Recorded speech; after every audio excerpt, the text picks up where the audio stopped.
ہم وہی کہیں گے جو ہمارا دین ہم کو بتاتا ہے. عمل کرو تو تمہارا بھلا ہے، نہیں کوئی عمل کرے تو نقصان ہمارا نہیں ہے، اسی کا نقصان. بسم اللہ الرحمن الرحیم. نحمده ونصلي ونسلم على رسوله الكريم اما بعد فاعوذ باللہ من الشیطان الرجیم. بسم اللہ الرحمن الرحیم. ان اللہ وملائکته یصلون علی النبی یا ایہا الذین آمنوا صلوا علیہ وسلموا تسلیما.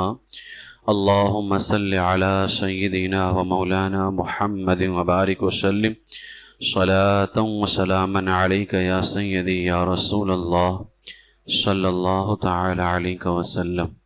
السلام علیکم ورحمۃ اللہ وبرکاتہ.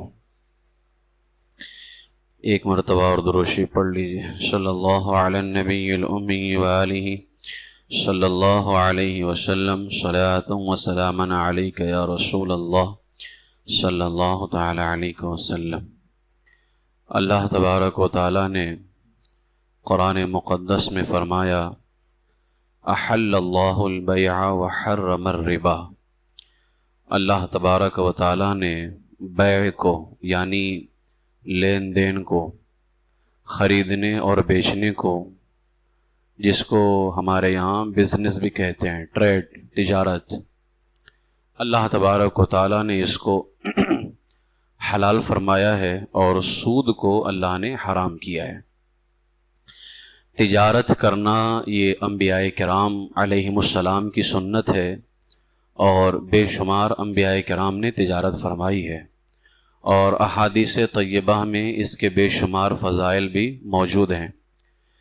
تجارت کی اہمیت کا اندازہ اس بات سے بھی لگایا جا سکتا ہے کہ اللہ کی مخلوق میں سب سے بہترین یعنی اللہ کے بندوں میں سب سے پسندیدہ جو لوگ ہیں یعنی انبیاء کرام ہیں، اور پھر ان انبیاء کرام میں خاص طور سے میرے آقا صلی اللہ علیہ وسلم، ان کی سنت ہے تجارت کرنا. تو تجارت کی اہمیت پر اس سے زیادہ بڑی دلیل کوئی نہیں ہو سکتی ہے کہ جب سرکار مدینہ صلی اللہ علیہ وسلم نے تجارت کی ہو تو اس کا اندازہ لگایا جا سکتا ہے کہ تجارت بہت ہی زیادہ اہمیت والی چیز ہے. میرے آقا حضور تاجدار مدینہ سید عالم صلی اللہ علیہ وسلم کے صحابہ نے بھی اسے اپنایا. امی جان عائشہ صدیقہ رضی اللہ عنہا فرماتی ہیں کانا اصحاب رسول اللہ صلی اللہ علیہ وسلم عمال انفسہم. صحابہ کرام علیہم الرضوان خود اپنے ہاتھ سے کام کرتے تھے، یعنی وہ دستکاری یا تجارت یا زراعت یعنی کھیتی باڑی کے ذریعے کمائی کرتے تھے. تو تجارت کرنا یہ انبیاء کرام علیہم السلام کی سنت ہے، اور جب سے مسلمانوں نے تجارت کو چھوڑا ہے، غلامی مسلمانوں کے یہاں آ گئی ہے. ظاہر ہے ایک وقت تھا جب مسلمان تجارت کرتے تھے تو غیر مسلمانوں کے انڈر میں کام کرتے تھے، اور جو مسلمان کہتے تھے وہ ان کو ماننا ہوتا تھا.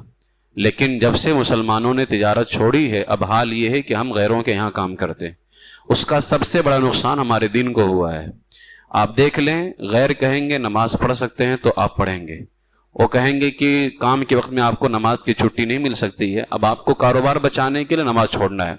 وہ کہیں گے آپ اسلامی لباس نہیں پہن سکتے، آپ کو اسلامی لباس چینج کرنا پڑا. وہ کہیں گے داڑھی نہیں رکھ سکتے، داڑھی کٹا کیا نہ ہوگا، آپ کو داڑھی کٹانا پڑا. اب دیکھ لیں تجارت جو انبیاء کرام کی سنت ہے، کاش کہ ہم خود تجارت کرتے اور خود مالک ہوتے تو ہمیں کوئی حکم نہیں دے سکتا تھا. ہم جب چاہتے نماز پڑھ سکتے تھے، جب چاہتے اسلامی لباس پہن سکتے تھے، اسلامی حلیہ رکھ سکتے تھے، داڑھی رکھ کر کے شان کے ساتھ کام کر سکتے تھے. لیکن ہم نے تجارت کو چھوڑا ہے. اسی لیے فرمایا جب تک ان کے غلام تھے خلق کے پیشوا رہے، ان سے پھرے جہاں پھرے پھرائی کمی وقار میں. سرکار علیہ الصلوۃ والسلام اور انبیاء کرام کی سنت ہے تجارت. صحابہ کرام رضی اللہ تعالی عنہم نے تجارت کو اپنایا ہے، اور تجارت میں برکت بھی زیادہ ہے.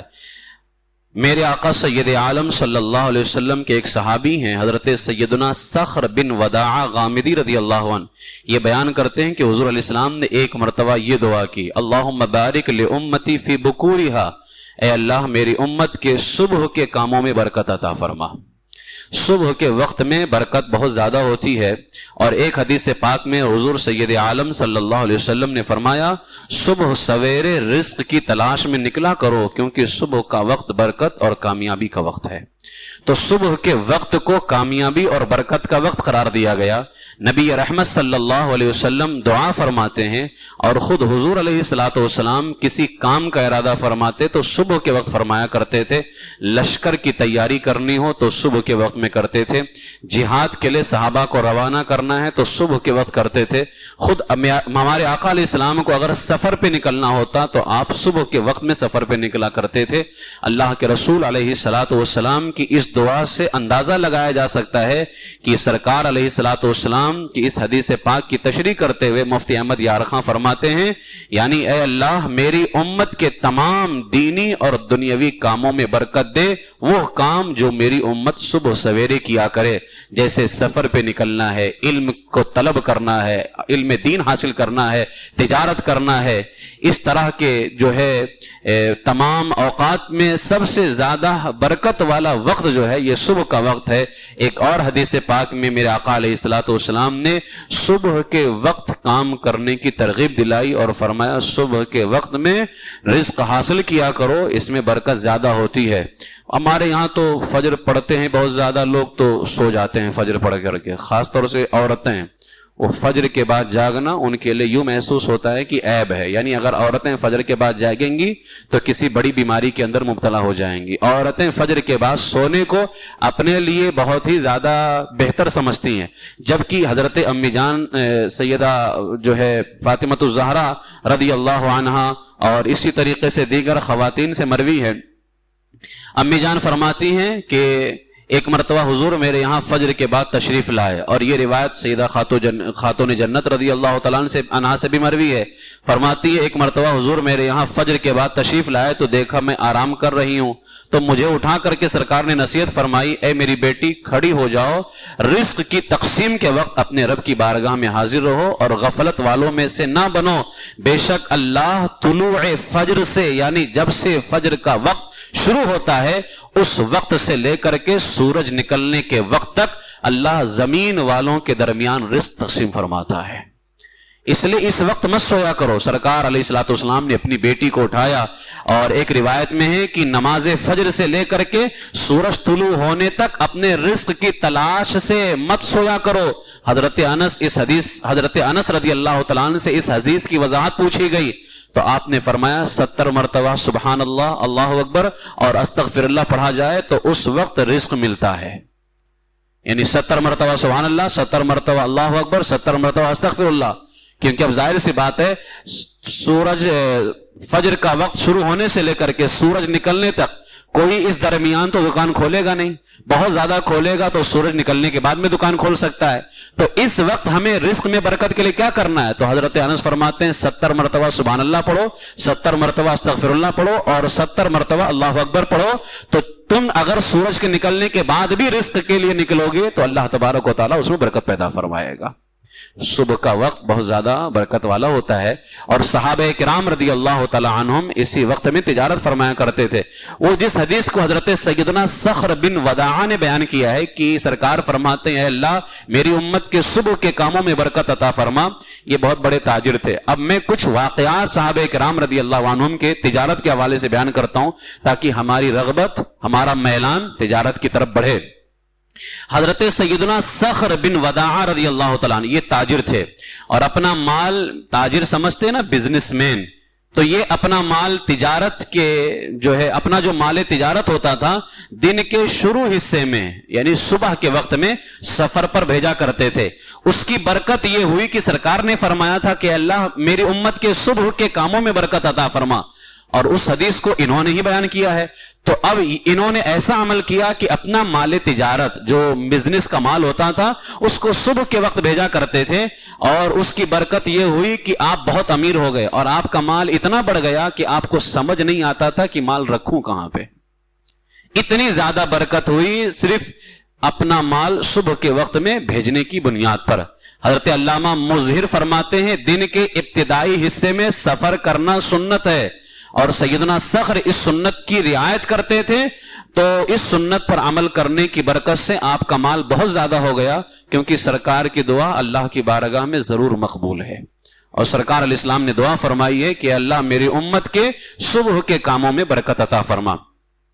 ایک اور تاجر صحابی ہیں حضرت سیدنا ابو موسیٰ اشعری رضی اللہ تعالیٰ عنہ۔ سیدنا ابو موسیٰ عبداللہ بن قیس اشعری رضی اللہ تعالیٰ عنہ زبردست فقیہ کہتے ہیں یہ مفتی سے بھی بڑا ہوتا ہے، زبردست فقیہ اور مقری یعنی قرآن پڑھایا کرتے تھے، قرآن پاک بڑی پیاری آواز میں پڑھا کرتے تھے حضرت ابو موسیٰ اشعری رضی اللہ تعالیٰ عنہ۔ آپ کے ذریعے معاش کے حوالے سے آتا ہے کہ آپ دوائیاں بیچا کرتے تھے، دوائیاں فروخت کرتے تھے، اور اس پر یہ واقعہ دلیل ہے کہ ایک مرتبہ عبداللہ ابن مسعود رضی اللہ تعالیٰ عنہ، یہ بھی فقیہ صحابی ہیں اور ہمارے مذہب حنفی کے یہ بانی ہیں، سمجھ لیجئے کہ مذہب حنفی کی بنیاد انہی پر ہے۔ حضرت عبداللہ ابن مسعود رضی اللہ تعالیٰ عنہ نے دوران گفتگو ان سے فرمایا انما انت مداوی، آپ تو محض دوائی دینے والے ہیں۔